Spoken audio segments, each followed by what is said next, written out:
Mukunda jewellers, Mukunda jewellers factory outlet త్వరలో మీ చందానగర్లో. సాధారణంగా సర్కార్ బడుల్లో 1వ తరగతి నుంచి మాత్రమే చదువుకునే అవకాశం ఉంటుంది.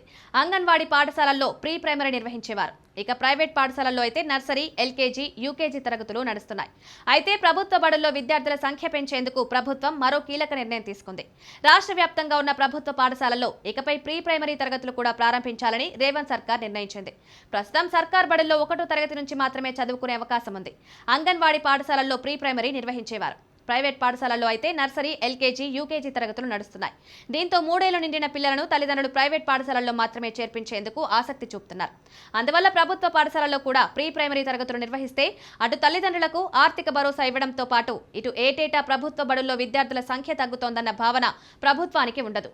ఈ క్రమంలోనే ప్రభుత్వ పాఠశాలల్లో శిశు విద్యను ప్రారంభించాలని నిర్ణయించింది. త్వరలో ప్రీ ప్రైమరీ తరగతులను ప్రారంభించి పిల్లలకు ఉచిత రవాణా సౌకర్యం కూడా కల్పిస్తామని సీఎం రేవంత్ రెడ్డి ప్రకటించారు.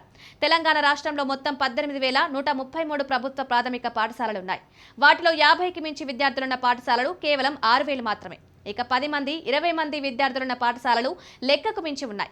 ఇలాంటి పరిస్థితుల్లో ఎన్ని పాఠశాలల్లో ప్రీ ప్రైమరీ తరగతులు ప్రవేశపెడతారో తెలియాల్సి ఉంది. దాదాపు 15,000 అంగన్వాడీ కేంద్రాలు ప్రభుత్వ పాఠశాలల ప్రాంగణాల్లోనే నడుస్తున్నాయి.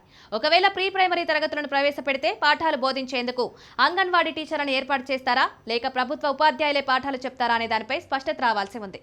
వచ్చే విద్యా సంవత్సరం నుండే మండలానికి 1 లేదా 2 పాఠశాలల్లో ప్రయోగాత్మకంగా ప్రవేశపెట్టాలని విద్యాశాఖ అధికారులు భావిస్తున్నారు. ప్రభుత్వ పాఠశాలల్లో విద్యార్థుల సంఖ్య తగ్గిపోవడానికి కారణం ఆంగ్ల మాధ్యమం లేకపోవడమేనని భావించిన ప్రభుత్వం ఇంగ్లీష్ మీడియం ప్రారంభించారు. అయినా విద్యార్థుల సంఖ్య పెరగకపోగా తగ్గుతూ వచ్చింది. పేరుకు తక్క ఆంగ్ల మాధ్యమంలో బోధన జరగకపోవడమే ఇందుకు కారణం. ప్రీ ప్రైమరీ తరగతులు ప్రవేశపెడితే పరిస్థితిలో మార్పు వస్తుందా అనేది సందేహాత్మకంగా ఉంది.